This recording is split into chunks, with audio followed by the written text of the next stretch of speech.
એક સંત કહે છે, પારસના પ્રતાપથી જો કંચન બને તલવાર, ત્રણ અવગુણ એના કોઈ દી ના મટે, માર ધારને આકાર.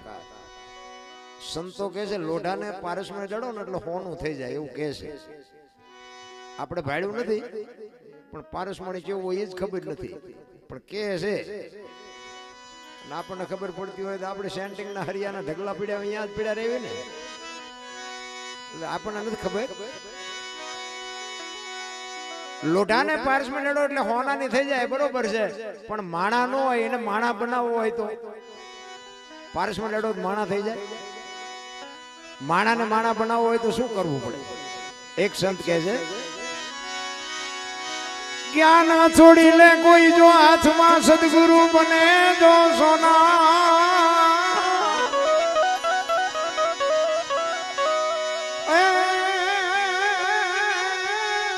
તો ત્રણેય ગુણ એના મટી જાય.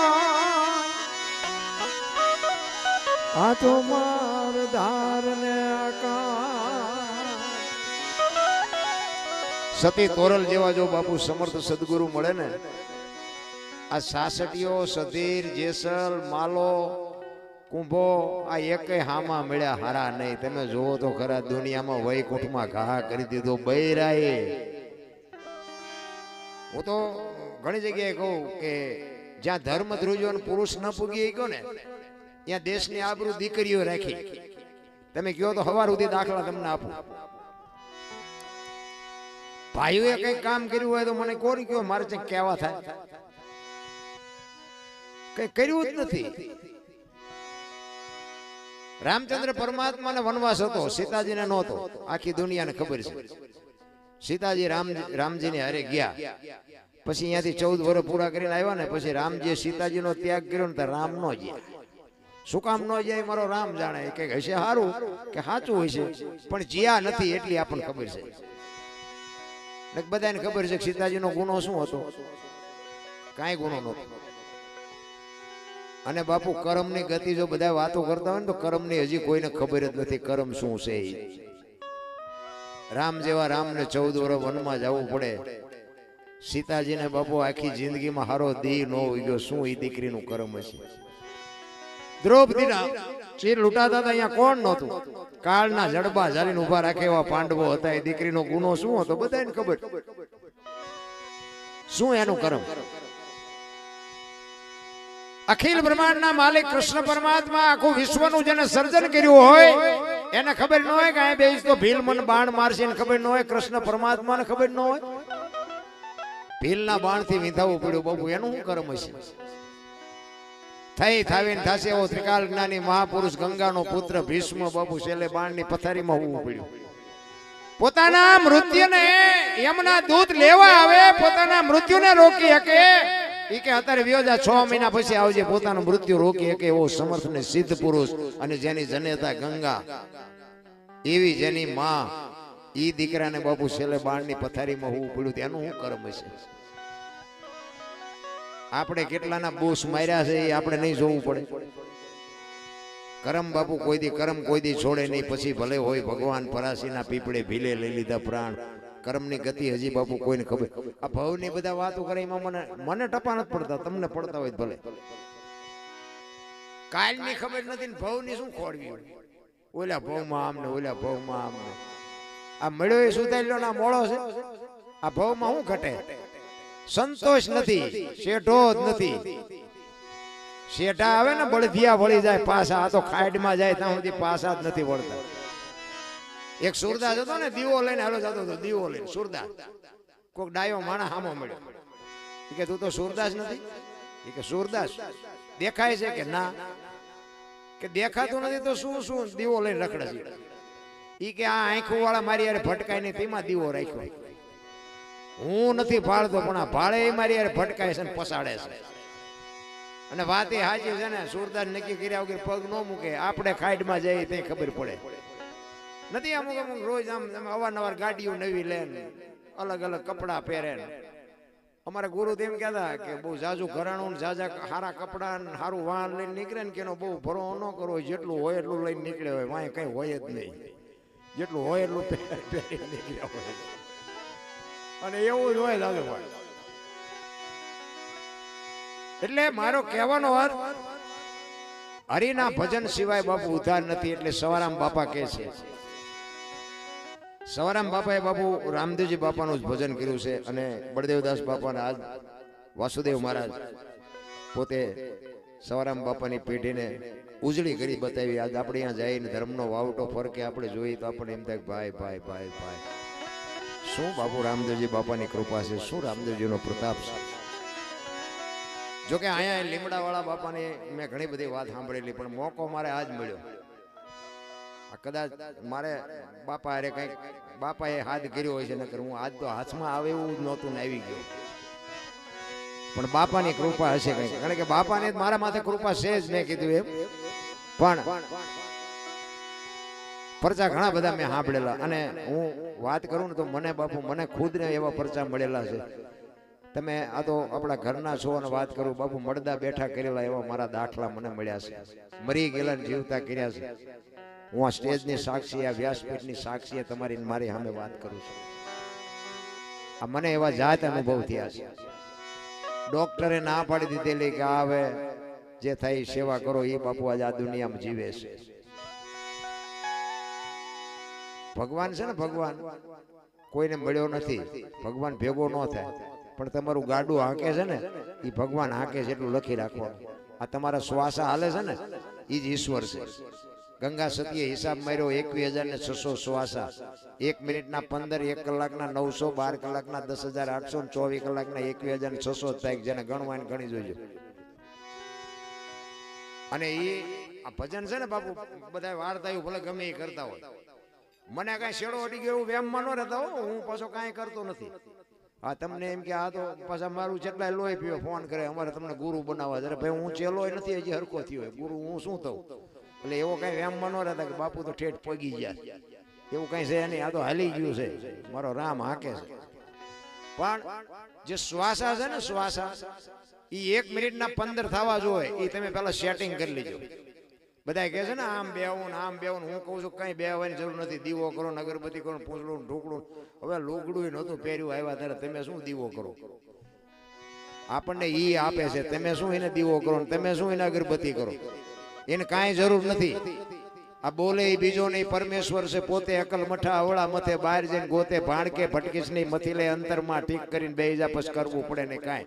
આ મારો અવાજ તમારા કાન સુધી આવે છે, એ સંભળાય છે, દેખાય છે. એ દેખાતો નથી, એવડો ઈ જ છે. ઈ જે સ્વર છે ઈ જ ઈશ્વર છે.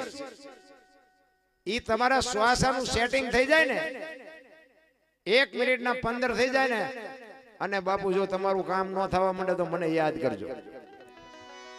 ઘણા બધા બેન ઘણા બધા વાતો કરે, અમારું ધ્યાન નથી લાગતું, અમે આમ નથી થતું, પૂછડું નથી થતું. તમારા શ્વાસાનું સેટિંગ જ ન હોય. ભજન કરો, ભજન કરો. બધા કે ભજન શું, ભજન ઊંધા માથે થવું, ભજન કેમ કરવું, કોઈ કહેતું જ નથી. સેટિંગ તમારા લેવલ, શરીરનું લેવલ હોવું જોઈએ. અને શ્વાસા છે ને, અમુક અમુક મહાપુરુષો કે ગિરનારમાં હજારો વર્ષની મૂર્તિઓ છે, 100% સાચી વાત છે. શ્વાસા તમારા ગણેલા જ ભગવાને તમને આપ્યા છે. ઈ જો કે યોગ સિદ્ધિ છે, એમાં આપણે જવાય નહીં. એ પછી પાછા ન વળવી પૂરું થઈ જાય. ઈ મહાપુરુષો કરીએ કે ભજનાનંદી કરીએ કે, પણ જે યોગ સિદ્ધિ કરી શકે અને શ્વાસાને આમાં ચડાવી શકે અને રોકી રાખે, જેટલા શ્વાસા એ રોકાય એટલું એનું આયુષ્ય લાંબુ થાય. એટલે હજારો વર્ષની મૂર્તિઓ પડી છે. આપણે 60-60 વર્ષે, 50 વર્ષે, 40 વર્ષે ફડાઈ ગયા ફૂટી જાય. શું નકરા ધોડ ધોડ જ કરો છો? શ્વાસા એકદમ પૂરા કરી દે, જવાય દો. બધા મોર થવા જ મથે છે. રોડ માથે જાવ તો કે તારી માર હું વ્યો છું, તારી માર હું વ્યો છું, તો કે વયા જાવ. એટલે સવારામ કે છે, સવારામે બાપુ પોતાના દેહની જ વાત કરી છે કે માલપા જોવો, બહાર આંટા મારવાની જરૂર જ નથી. એટલે સવારામ કે છે, એના ગુરુ મહારાજની વાત કરે છે. શું કે છે?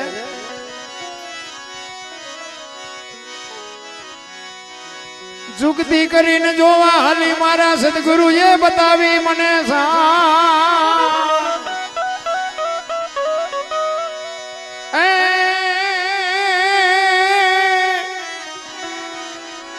અમરનગર માં આત્મ દેખાન તેદી ભૂલી ગઈ તી હું દેહનું આ દેહની દશા માટે ને પછી સમજાય. હું દરબાર ને હું પટાલ ને હું ભરવાડ ને હું કોળી ને બધા હોને નાચ ચાલીને બેઠા એટલે નથી સમજાતું. અમીર ગરીબ સ્ત્રી પુરુષ ઊંચ નીચ આ બધું મટી જાય ને પછી ભજનની શરૂઆત થાય. ને કે હું તો એમ કહું બધાને 18 વર્ણમાંથી એક એકને બોલાવો, એક હોળીમાં બેહાડો, હોળી દરિયામાં વહેતી કરો અને ખીલી જાય એટલું ફાંકું પાડો. પાણી કાઢવાની મહેનત બધા હરખી જ કરે. શું કામ બુડે છે, બુડે પછી એક થવું તે પ્યાલા થાવ ને પછી દરબારે લાગી જાય કાઢો નક મરશું. ઓલો ધરતી કપ થયો, ધરતી કપ તારે નો આમ કે આમ આંસકો માર્યો ને એક તે પેલા રાતે ખાવા માંડ્યા. 15 વર્ષના સંબંધ બગડી ગયેલા હતા. કોને સમાધાન કર્યું? નથી લાગતું ઈશ્વર છે કઈ? તેથી બધા ખરાબ ઉપર ધોનું બોલતા હતા શ્રી રામ જય. મેં કીધું બોલ્યા હોત તો થાત જ નહીં. તેથી એમ થતું હતું કે આખી દુનિયા સુધરી જઈ. અત્યારે નવા કોટા ફૂટ્યા હોય એવું નથી લાગતું. અને સુધરી ગયા હોત ને તો કોરોના નો આવે. કોરોનામાં તમે જોવો તો ઓલી દુકાનોમાં જે નાખી દેવાનું હતું ને એ 4 ગણા ભાવમાં વેચાઈ ગયું. ઓલી પાન કિંગ ને પાન પડ્યું ના ને તેલ બીડ્યું ભંગાર વસ્તુ હતી ને 4 ગણા રૂપિયા આવ્યા. બોલો એક બીડી દે ને એક બીડી દે. અમારે ત્યાં અમારી વાડીએ બબુ ઠૂઠું ન રહેવા દીધું છે. રેલના પાટે સડી ગયા હોય અમુક. રેલના પાટે કોઈ બીડી પી પી નાખી હોય ને રેલના પાટે જઈ ઠૂઠું ન રહેવા દીધું. આપણે એમ થાય કે હા ઈશ્વર જોવો તો ખરા. માણસને પાંગળા કરી નાખ્યા, પાંગળા. ઓલા કપાના પાંદડા છોડી છોડી સલમમાં ભરે. બોલો મેં જોયેલા અહીંયા અમારે. એમાં એક અમારે અહીંયા ચિયું ગામ હતું, એ ગામનું નામ ભૂલાઈ ગયું. અહીંયા કોકે તમાકુ વાવી હતી, તમાકુ લેવા જ ન દીધી. માણસ ખાઈ ગયા, આખું ખેતર ખાઈ ગયા. આપણને એમ તો ખરા ભૂંડડા હારા નથી. ઓલા પાણીપુરી આ બેનું ખાય ને બેનું હું પાણીપુરી હોય ને એ તમે જોજો. એમ ઓલું પાણી ન હોય પૂરીમાં નાખી, ભલે જે નાખતા હોય હું ખાતો નથી, હું અહીંયા જોવાય નથી જતો. પણ એ પાણીને તમે વાટકા બાટકામાં લઈને ભૂંડડાને મૂકજો. જો ભૂંડડું ખાય તો મને કહેજો. તમારે અખતરો કરવાનો. હું કઈ આ અખતરા કર્યા મેં અખતરા કર્યા એ વાત નથી. તમારે અખતરો કરવાનો. અને આપણે તમે જુઓ ને તો બેનું માખું બમડતી હોય એમ પૂરી લારીએ બેઠી હોય. એ મને દે, મારે ઉતાવળ છે, એ મને દે. આપણે એમ થાય કે કેવું ભગવાને ખાવા પીવાનું આપ્યું છે ને આ જુઓ તો કરે લારીઓમાં ટીંગાઈ જાય. આ માવા છે. આપણે જો એક શિવ ભોળાનાથની એક પ્રતિષ્ઠા આપણી મૂર્તિ કરો, મૂર્તિની શિવલિંગની પ્રતિષ્ઠા કરી હોય આખા ગામે, મૂર્તિ બનાવનારે બનાવી હોય, લાવનારે લાવી હોય, પ્રતિષ્ઠા કરવા વાળે કરી હોય, પછી આપણે એને ભગવાન માની એની માથે ગંગાજળ ચડાવે, ફૂલ ચડાવે, દૂધ ચડાવે. કોઈ એકો 35 વાળો માવો ચડાવ્યો, દારૂની કોથળી ચડાવી કોઈ ભોળાનાથ ઉપર, શિવલિંગ ઉપર. તો માણાએ બનાવ્યું છે, માણા લાવ્યા છે, માણાએ મૂક્યું છે, છતાંય આપણને આત્મો ના પાડે છે કે ભગવાન છે, એની માથે આ ન ચડાવે. તો આ અખિલ બ્રહ્માંડના માલિકે જીવતું જાગતું શિવલિંગ છે, એની માથે આપણે શેનો અભિષેક કરી છીએ તો આપણને ખબર હોવી જોઈએ. મેં કીધું એમ ઘી બજારમાં નથી ખપતું અને દારૂ તમે જુઓ ને 2 લીટરના પીપડા ખપી જાય. બોલે દૂધ વાળો ઘરે આવે ને ત્યાં બેનું ડખડખાવે દૂધ વાળો. વેલો આવતો હોય તો પાણી આવે છે ને ઓછું આવે છે ને પાછું 1 મહિનો બાકી. બોલો બિચારો કઈ ન બોલે. હા હું કાલે વેલો આવીશ, થોડું સારું લાવીશ, આમ કરીશ. બોલે દારૂ વાળા ને જઈને જેવો હોય એવો પણ દે અને રોકડા પૈસા તમે જુઓ તો કોઈ નથી પૂછતું પાણી વાળું છે કેવું છે. અને બોલો કે ભાઈ ધંધો બાકી નહીં, કેશ તું પી ગયા પછી તું અમને હામો કર. ખોટું રોકડે વેચાય છે, સાચું બાપુ ઉધારે છે તોય દુનિયા ડગડગાવે. એટલે સવારામ કહે છે ઈશ્વરે તમારો મારો દેહ આ દુનિયામાં બનાવીને મૂક્યો ને એ દિવાલ પૂરી અને દીવો કરીને મોકલ્યા છે. એ દિવાલ ખૂટી રહે પછી રામ બોલો ભાઈ રામ. કોઈ દિવાલ નહીં પૂરે, તમારા ગુરુ નહીં પૂરે, તમારો ભાઈબંધ નહીં પૂરે, તમારો હગો નહીં પૂરે. એ દિવાલ છે ને ત્યાં સુધી બાપુ મોજ કરી દે. એક ઘડી આધી મેં પુણ્યા 24 કલાકમાં કઈક થાય નહીં કરજો બાપુ, બાકી દુનિયામાં કઈ છે નહીં. દુનિયામાં આ જેટલી સંપત્તિ છે ને એના આપણે ચોકીદાર છીએ, માલિક નથી. અને માલિક હોય ને તો ભેગું આવે.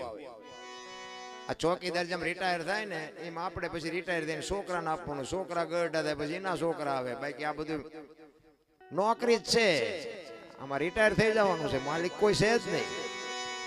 આવ્યા એમ જ જવાનું છે. પણ મીઠપ ભરેલા માનવી જેથી જગ છોડીને જાય કાગા એની કાણ્યો ઘરે ઘરે મંડાય હારો માણા હોય ને એ વયો જાય એટલે જગતને યાદ કરવો પડે.